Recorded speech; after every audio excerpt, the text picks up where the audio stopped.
Hello and welcome to the old Golden Chat. Back again after 2 games against the same team at home at the Molineux. Nath, how you doing? Yeah, not too bad, mate. Thank you. It's good to be back after a brief sabbatical. Let's get straight into it, mate. Liverpool's home in the Premier League after just beating Villa. How did you feel it went? What do you think? Yeah, I think after the Villa game, I think confidence was quite high. I think everyone was quite optimistic for the game and up for it. But I think the way that it went, sort of three really late goals and finally a little bit of luck that we seem to have been missing at the start of the season. I remember a few games at the start of the season where it's not gone for us. It was nice to have a little bit of luck and another brilliant night under the lights at Molineux. Even on the darkest of seasons, mate, you get us a Yeah. little midweek game, and yeah, it's good to see Molineux enjoy a night again. Yeah, I said, I think I said to you earlier, like, I was shocked. I thought we'd win one of them. I thought it'd be the cup. I didn't expect us to win the league game. The lineup as well. I didn't think that Monowolf and Doherty would have started that one, but like from the 11, I think we was just solid all over. Jose Sarr against Villa and Liverpool, especially. I think he was like one of the best players on the pitch, and some of the saves he made was unbelievable saves, weren't they? That kept us in the game, and that back five, the back three, like with Santi now. I think Santi is so underrated. He just seems to calm everything down, doesn't he? And I think Joe and Andre, like we've been on here many times saying how, they haven't played as good as what we know they can, but that was like them and their A game. I think they controlled, I'd say probably 70 minutes of the game, they was just in full control, and Joe was just, he looked a totally different player. Like you said earlier, you'd like to see them do that majority of the season rather than just in these 1 or 2 games. When they do it in them games, they can help us win the game. And Armstrong, I thought he held the line up superbly well. What I like about him is that he'll have the ball to his feet. He can just do a bounce pass, one touch. yeah, He can go down the channel. He can stretch him because he's going in behind. I don't think their centre halves kind of knew what to do. What impressed me the most about Armstrong was when Kanate had the ball near the byline, and Armstrong, the half the size of him, absolutely like smashes into him into a sliding tackle. And I was like, you know what? We're in here. Because do you notice that they was just on at the ref from the very first minute? Like they tried to be very physical, didn't they? And it just didn't seem to work. yeah, 100%. I've got to eat a little bit of humble pie, I think, with Armstrong because when he came in, I was on pod and I was saying not too sure. It doesn't really inspire me, but you know what? Credit where it's due. He's come in and not only has he applied himself and worked hard for the team, but like you say, there's been glimpses. Granted, not an abundance of goals, but his all-round play has been really solid. He seems to bring the ball down sometimes under pressure really, really well first time, and been a couple of times where he's actually, instead of controlling it, just helped it on straight away, and he gets the boys ticking. So yeah, and I think just touching on to the midfielders and sort of that performance again, it was a real battling performance, and it just seemed to I don't know what sort of clicked. I don't know if it's because we're getting towards the end of the season, and obviously, as it's well documented, there'll be players move on, and we seem to have kind of switched on a little bit. And obviously, I do think that there's a lot of players that care in the sense of they didn't want that Derby points tally record on their records, and that they've got a bit of pride in there. And I think people have, or a few of the lads in that dressing room have thought, you know what, we want to get a good move, or we want to play for pride, and we appreciate the fans, whichever one it is. They seem to really have knuckled down. I remember saying towards the start of the season when Vitor was dropping Andre, on his day, he's by far our best midfield player, and he just does the real simple things so effectively. So it's nice to see him sort of back in a bit of form, and we know how good Joe can be, especially out of possession, winning the ball back, the tenacity, and I think they've started to really complement each other quite well in there. But yeah, I think the application was probably the best it's been for a long time, and you could see that they were full of confidence after the Villa game. So back to back wins for the first time all season, albeit probably a little bit too late. But yeah, you got to enjoy it when it comes. No, when we've had the season we've had. Yeah, definitely. I totally agree with what you're saying. I think the first half helped us, I think, because their best chance kind of fell to Frimpong, didn't it, on the right-hand side. And what I noticed in the game was when I was watching it back, it's hard to notice it when you're at the game, but when you watch it back, the chances fell to the players that we probably wanted it to fall to. Yeah, Like in a sense where it's not salary to it, 1v1 sort of thing. And those little bits of luck when they're yeah, down there, you take it with a pinch of salt, don't you? And yeah, 100%. that first goal, I can't remember who kicked the ball up there to Tolu, but he does well, doesn't he? Against two, like, very good physical defenders. The way he holds them up, the right way to pass as well, the way he put it into to Rodrigo Gomes, who I thought when he comes on, you've said it before, and we've all said it, that when he comes on the pitch, he's just a different player. He's got that Pedro Neto-esque in his players, and where he's got like that raw pace. Yeah, yeah, What I like about him is he doesn't have to keep cutting in on his left. He can play a bit all over that front three positions. I think he's better when he's playing further forward. yeah. I think I touched on it maybe a few weeks ago. Is in the respect of I don't really know where his best position is, but what I do know is Rodrigo Gomez is better when he's able to combine really quickly, Yeah, or he can attack facing behind because he's quick. And I think that was a perfect example of sort of what I was saying a couple of weeks ago. He's gotten the ball. Tolu's done exceptionally well. Like that, he's also Tolu at his very best. Brought the ball down, pass on his weak foot. By the way, around the corner, great weight, great direction of the ball, so Rodrigo can run onto it.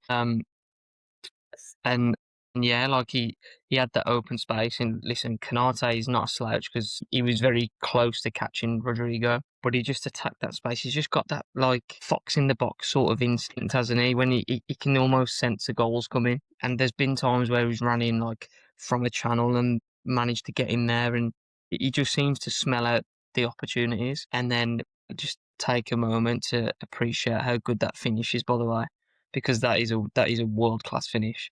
And I'm not saying he's a world class player by any stretch, but that finish is yeah. in the outside of his boot to just sort of definitely dink it over the keeper. He's just, I yeah. know. I thought he took it very very well. Uh, I linked him to Neto just, but that goal reminded me of Jota, when he's like running through and he'll just use his weight to just knock that defender a little bit, knock him into where he needs to be.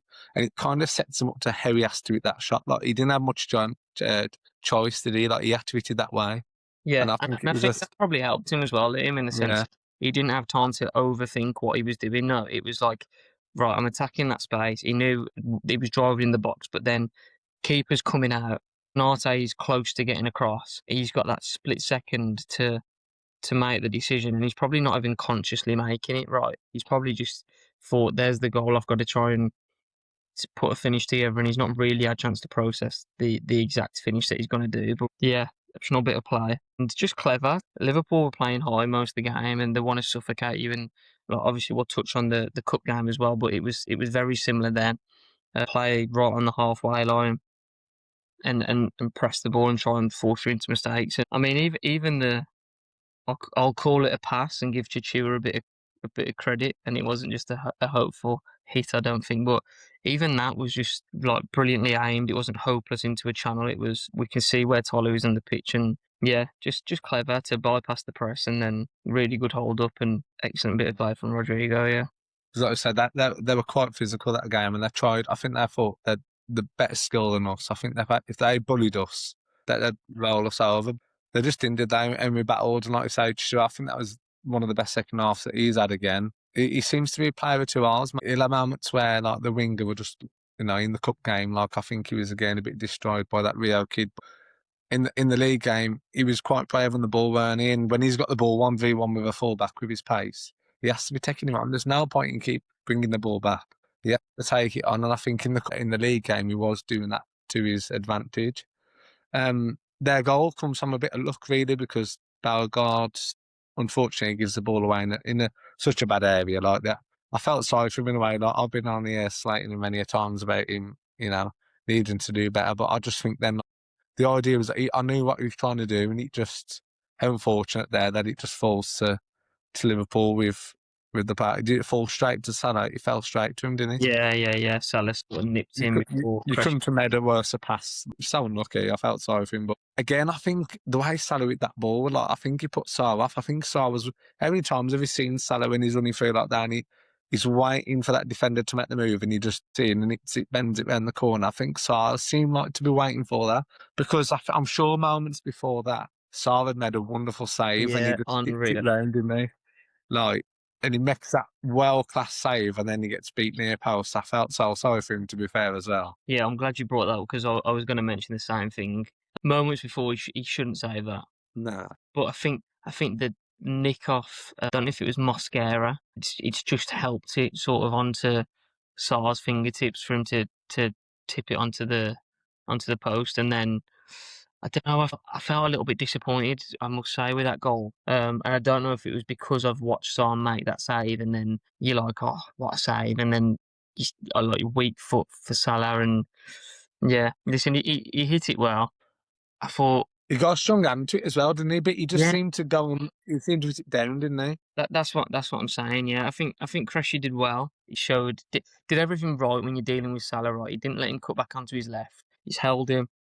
Would have liked to have saw him engage that touch more to try and stop him from shooting. But yeah, I then think Saar gets a pretty good hand onto it, and just squirms underneath him. So yeah, it was disappointing, but Salah was also due one, weren't he? Let's be honest. How many games has he done without scoring? It had to be Wolverhampton Wanderers. So And it moves on to the winning goal. They play a pass back down there to Alisson, who absolutely like fluffs his clearance, doesn't he? Straight to Chua.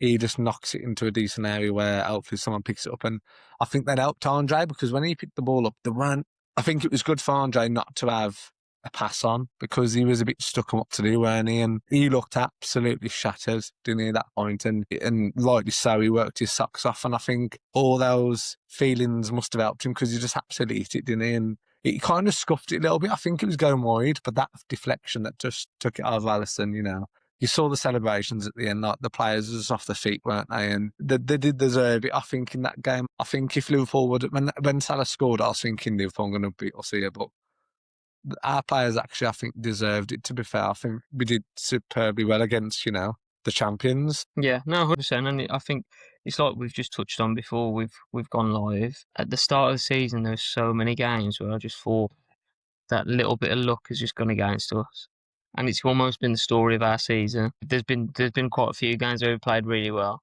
and then we've just been unfortunate. Like I remember the Villa game at Villa Park, one of Rob's first games. We played so well, just needed that bit of luck, not gone forwards, and then they go and score a worldie, for example. So it was nice to see us be on the right side of it for a change. And then I think for Andre, for some reason, I thought he'd scored last season. Don't know if you remember his celebration when he got that supporter's phone. Oh, You yeah. remember what game was that? Yeah. I can't remember now. On that, was that Fulham away? Was it Fulham away? Was Don't it know. home? I don't know. I can't remember, but I thought he'd scored then. But I think some of the performances he's put in over the last season and a half or 2 seasons, however long he's actually been here, I can't remember when he did join.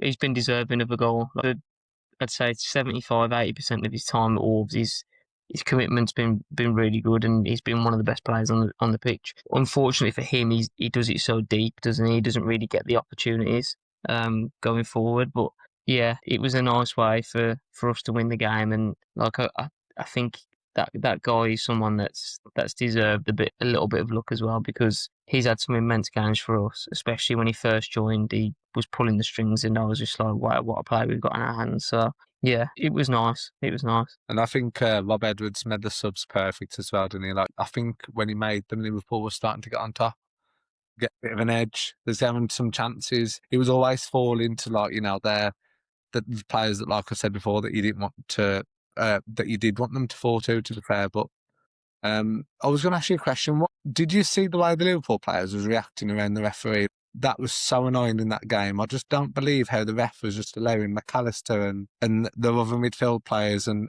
Kanate, and I know Van Dijk's captain, but every decision or every half chance that they got, they was just in the ref's face. And I just don't get how teams like Liverpool are allowed to get away with how they can treat the referee, because if that was us, how many times have we seen our players, especially Mosquera, get booked or Well, warned about the way look they're when behaving? Mario Lemina got sent off, Yeah, and since then I don't think I've saw one player get booked or sent off for the same thing. So yeah, listen, it's baffling, but at the same time, I almost feel like it's Big Six bias now. I yeah, seem to get away with stuff, and as frustrating as it is, but I think the only positive we can take is we were on the right end of the result. You know what I mean? Go and cry. You want to cry about it? yeah. Before we move on to the cup game, I would like to say that I thought the Diogo Jota tributes was superb from both teams before the game and in the 80th minute and the minute for Liverpool in the 20th. I thought it was just so nice to see and be there. He deserved that type of moment, didn't he, Jota, because he brought both teams so many memories. What do Yeah. you think of it? Yeah, it was nice to put our own stamp on it, wasn't it? I think. Yeah, I don't know if you saw the pictures that have gone up in the stadium as well that Jody Craddock did. Have you Yes. saw that? Yeah, Yeah, it the is. painting and all the players went down. So yeah, nah, it was nice because I almost feel like at times we've been forgotten about a little bit in the sense of his career, and it was really difficult at the start because I found it a bit patronising when Liverpool fans were thanking Wolves fans for the tributes and stuff like that. So it was nice to show that like he had a great time at Wolves, and I think if he would have been asked, he would say that he thoroughly enjoyed his time here as well for different reasons to Liverpool. Yeah, I thought it was a nice touch, and some of the flags and the tifos, banners, whatever you want to call them, some were really classy. And credit to the Wolves fans that have gone out their way, designed them, and had them made. I mean, I don't know if you had chance to go down to the sort of at the stadium at the time when everyone was putting down flowers and shirts and Okay. stuff. But I went down and dropped some flowers, and I just thought, Yeah, put my yeah, scarf down. like yeah, it was really nice. It was really nice then, and it's nice to see that he's not been forgotten about because it's easy for the everyday people to kind of move on. But obviously, Root and the family, they're still living with that pain every day, aren't they? Like we go about our normal lives and it goes to the back of your mind and it's relevant in the news and stuff for a very short period of time, and then there's the next story, the next headlines. I think everyone associated with sort of Diogo and the family would really have appreciated that as well. So credit to us as a club again. It's the fans when they need to step up, they step up. Every time I think, or you mean that moment where you remember Diogo, you just think like, what an absolute. Honestly, if we could go back, I'd just appreciate having probably one of the best strikers in the world at that time. He Yeah. was just phenomenal. I want to change him or switched him for any other striker in the world. Man, I thought him and Raul was just superb, weren't they? Like, Yeah, I mean, there was what a a partnership. few games where Diogo would be quiet, right, not really in the game, but then he'd get a chance and he'd just bang goal. And then there'd be other games where you give him the ball and he's driving at people, and for someone so small, like he's probably the same height as me, but he was built like an ox, so it just looked so strong on the pitch, didn't he? Legs looked like tree trunks, and he would just run through people like they weren't even there. And I think like the Man United Cup game was actually on my birthday, and I just remember watching him when he's bodied Luke Shaw, and I just thought, wow. And I'll never forget the noise in the stadium that day. But I still think, like personal experience, that's probably the loudest I've heard Molineux. It just erupted on that night in the cup. Yeah. Yeah, just what a player, what a player. Yeah, well, we've talked about that league game. Should we move on to the cup game? Yeah, yeah, Yeah. we can do. Obviously, not such a good result in that one. But I think from my perspective, it was always going to be really difficult because, like we spoke about, the fact that the boys put in such a shift on a Tuesday night to then have a 3 day turnaround to recover, and like Liverpool in the first game, I don't really think played to their 100% capabilities. I think they almost expected to turn us over a little bit. Yeah.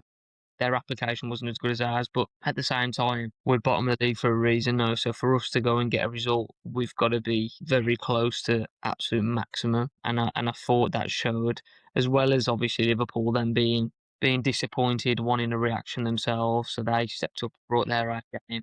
And I always thought it would be quite a difficult one.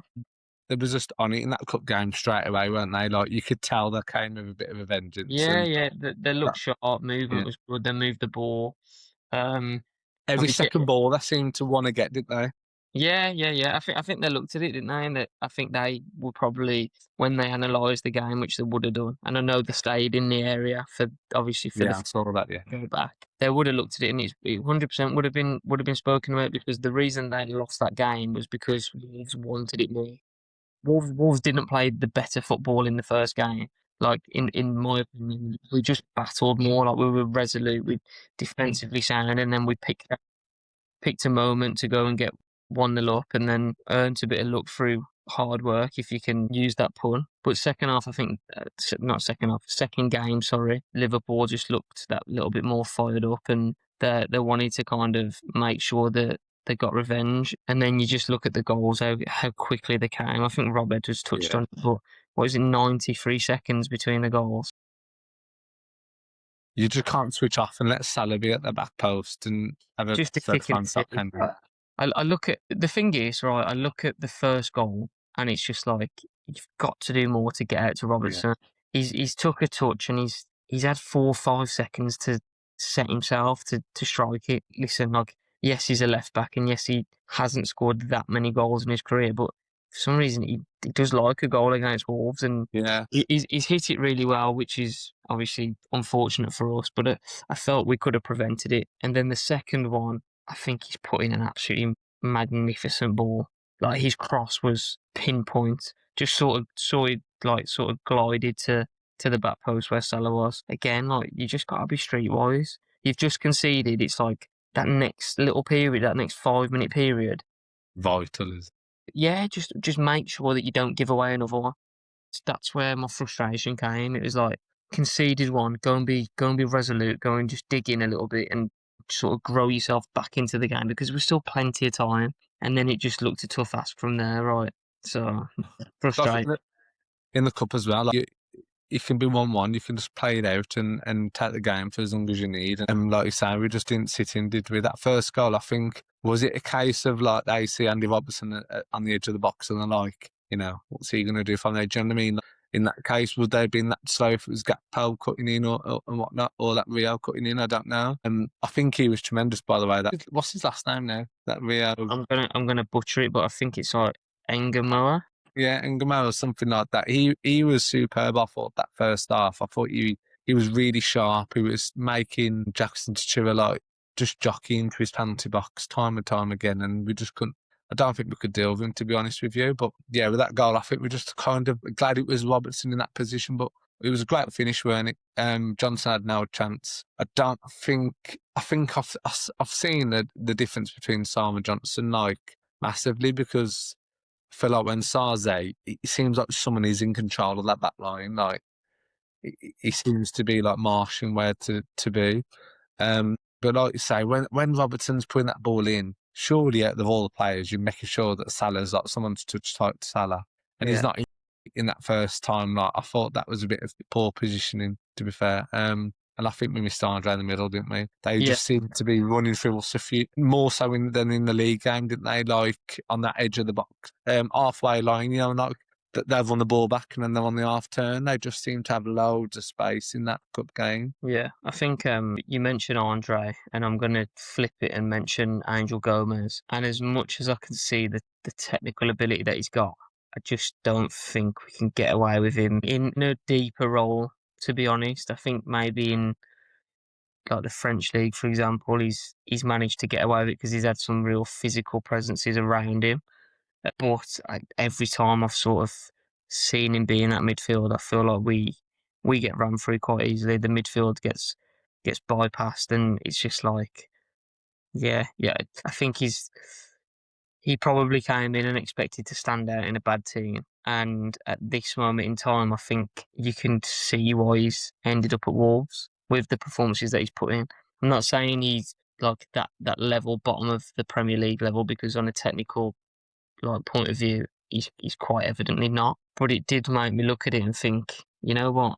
If he carries on playing this way, I'm not so sure that there will be that many suitors to take him. And I think if he's put in the right system with the right players around him, then yeah, he could thrive. But at this moment in time, with the bodies that we've got and the way he plays, he doesn't really suit us because we don't other than Ja, we don't really have that other like deeper player that's going to go and win the ball and protect Angel. Because when Angel's being run at, or do you know what I mean, he finds it difficult to recover.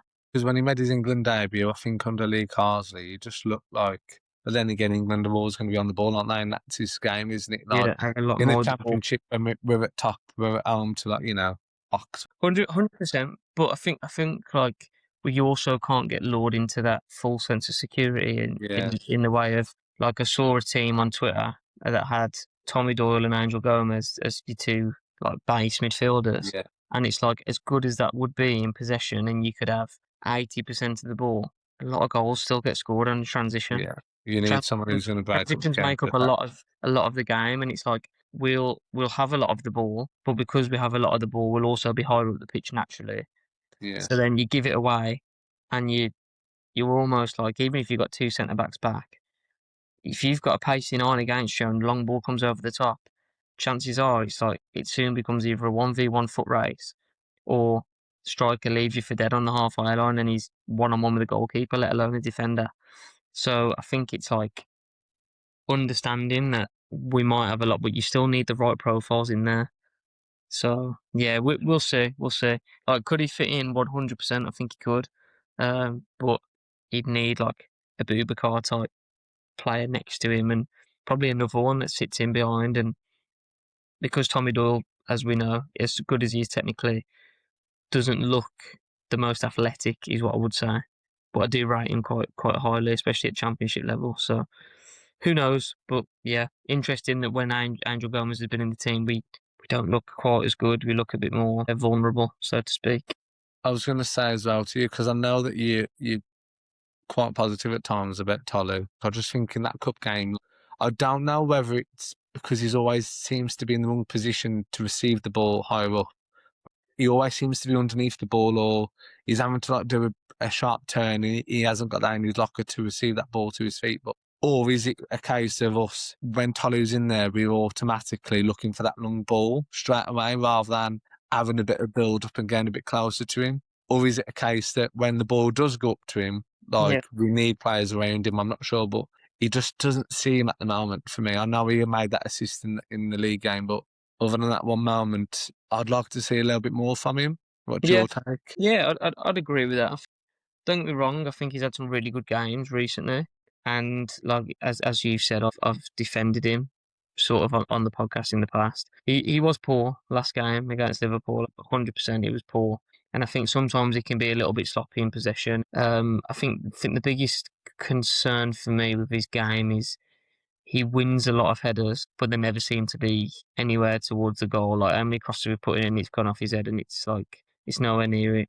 Um, there's also part of me that thinks he's also played quite a lot of football. When he came in, he obviously didn't play a lot, and he was injured, and then he's been quite a consistent pick. So whether he's sort of it's catching up with him a little bit just based around his injuries and then the build up, I don't know, but I would like to see a little bit more from him. Um, and you would have expected, I think, with Armstrong next to him, that he would have probably shown a little bit more as well, like because he's got a bit more support. I think there's been times this season where he's been up front and he has been so isolated. But yeah, I don't know what it is with him. I think I saw quite a few people say don't know if he's the right man for next season and all the rest of it. I still think that there's all the makings of a good player, and it's like I said before. I think there's more to Tolu than just his hold up play. I do think he's capable of running in behind and sort of getting in those chances with either balls slid into him and whatnot.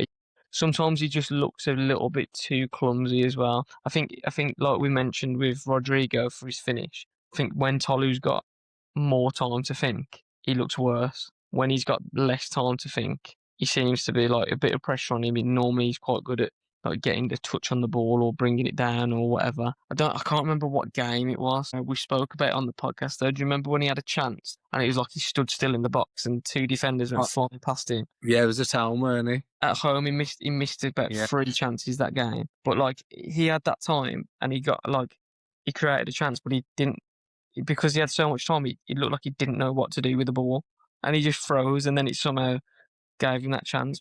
Yeah, I think he's got to do a little bit more, and I think this upcoming run of games for me will be a tester of where he's at and going into next season, because we've got a pretty favourable run of games.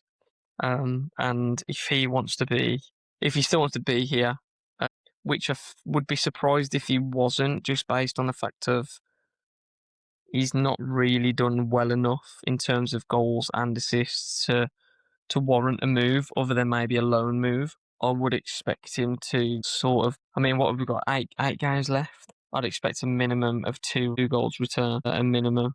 But yeah, I wonder if missing that pen as well at Palace has took a bit of a knock to his confidence, and obviously he had the racial abuse as well. I don't want to use things as an excuse if he has genuinely just performed badly, but yeah, I wonder where his head's at. Yeah, good point. Yeah, fair play. I think that with Tolu, I'd like to know that if we can try and help him a little bit more, rather than just thinking that we can just keep clipping that ball up to him when he's got, like, two rock solid centre halves at him. Like, in the league game, they weren't set in the positions, were they? So we aimed up for him. He could knock one off because they weren't set. But at times, if you're a centre half, that's what you want. You want that ball lingering in the air where you can just deal with it. So I think there's ways where we can help him. But when we drop to the Championship, for me, I'd like to see wingers added into it. He hasn't got that service, has he? So it'd be interesting to see when we have got two outright wingers just putting them balls in, decent crosses in, if that would help, him improve his goal tally. But it's just all question marks at the moment, isn't it? Yeah, look, it is a good point, because you'd expect us to have more of the ball. You'd expect us to have better chance creation. You'd expect us to be putting more balls into the box. I think we play sort of like a hybrid system, don't we, as well, which makes it difficult, because sometimes Armstrong's up there as a 9, sometimes he's out there as a wide player, sometimes he's dropping into defend almost as a 10. And I think it's tricky sometimes, because we're in a game and we're trying to stay in a game up until a point, and then we give it a good go. So yeah, it's a difficult sort of sample size to judge him on, when it's not sort of a free flowing attacking team. Um, and obviously the easy one to look at is goals and assists, isn't it? And he hasn't got that, but I think we still need to be understanding of the fact that Strand Larsen is a better striker than Tolu, and he wasn't performing to half the level Tolu is at the moment. Even without the goals, like, everyone was asking for, just show us something, just go and compete, just jump. Anything's better than Strand Larsen. That's what we was hearing. And then Tolu's done that, had a decent run without goals and assists, but put himself about, looked decent, and now he's had a bit of a dip, and it's like, oh, he's not good enough. And I think sometimes we need to get out of the fickle mindset of, like, judge him at the end of the season. Now, give him this run of games, and we'll soon find out whether he's going to be the right man or not. But I'm still sort of on the fence, because I've saw a lot of things that I do quite like. And I think maybe he's come into a team where he's not the finished article either. He's still a little bit raw. Otherwise, he wouldn't have joined Wolves, would he? He would have been somewhere else. A team that doesn't really create, doesn't have a lot of different profiles up there with him. He could be a completely different player next season. We don't know. But at the moment, he's just being asked to pin a defender, bring it down, start off an attack. Yeah. It's just hard, isn't it? There's so many times where I'm like, our mindset changes, because we're emotional as well, aren't we, as fans? Yeah. There's certain times where we'll be annoyed with things. When we had those 2 league wins, I was thinking, surely not. Like, surely we're not having a question mark. But I just think that West Ham and Forest picking up results is just, they're just stopping that momentum gathering, aren't they? Especially West Ham, when they keep picking up wins. It just seems to be fair. Like, there's no chance, in my opinion, that it's going to happen. But I don't know, man. I just feel like we're just hanging on by, like, the skin of our teeth, aren't we? What do you think? You know what I think, mate. Dan probably won't be too happy to hear it, but yeah, listen, I wasn't getting carried away. I think I jokingly texted one of my pals and was like, if we beat Brentford, is it on? And then it was quickly shut down. And I was like, yeah, you bang on. We're not gonna. Do you think, though, that West Ham becomes a massive game if we do beat Brentford? I think Or they're do you all. reckon it's still gone? Liam, you know what it is, mate. I think if we were to go and win 8 out of 8, I think there's a good chance that we would probably stay up.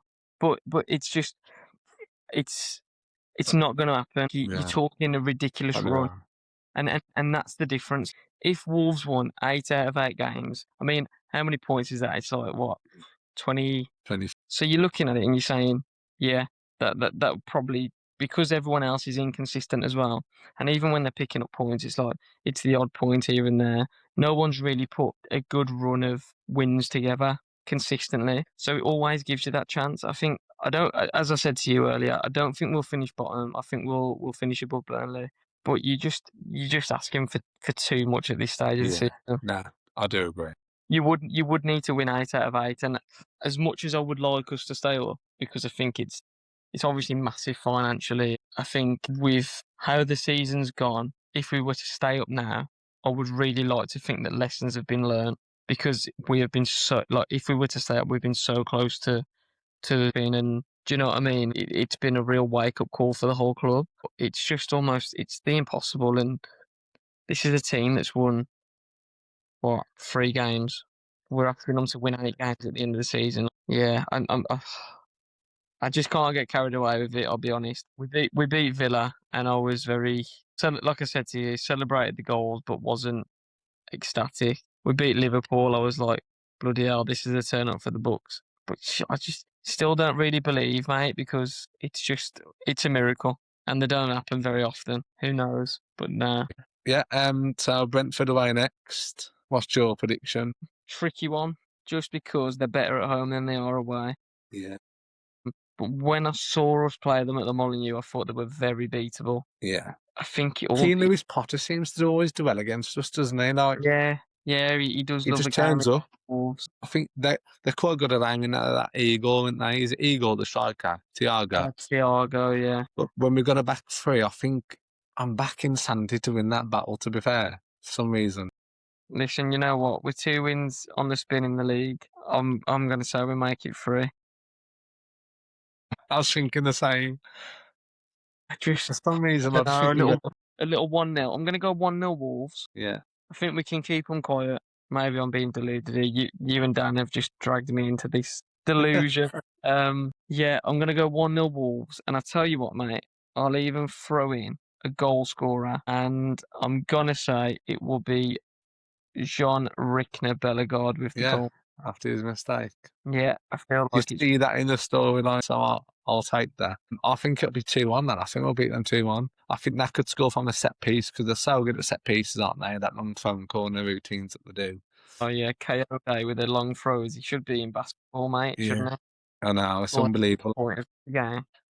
I hope we don't do long throws because it'll be embarrassing seeing our long throw compared to theirs. Yeah, Mosquera tries to have a long Yeah. throw. But you just think, like, Keith Andrews signed a 6-year deal, like, we're going to be so underdogs in that game away to Brentford. I don't know if they'll be Yeah, able to cope with that emotion. Kelleher is a good keeper, though, so we do need to make sure that we have a few shots, but because if we're just having one or two, I think he might be pulling it off. But yeah, I'm going to go with a 2-1 win, and then it makes it interesting for that West Ham game just that little bit, doesn't it? yeah, no, I agree. I don't know if I said it to you guys before, because I'm so of the mindset that we're not going to stay up. I'm also of the mindset that why not just go and try and ruin as many people's seasons as possible. You know what I mean? Like, it's excellent taking points off teams and making things interesting, and especially like with West Ham at the bottom of the league now, because we've got a pretty decent run. Like, we can put teams banging it. Look at West Ham. You look at Leeds. Have we got Tottenham, anyone else that's in? Have we got to go to Burnley as well? We haven't we, last day?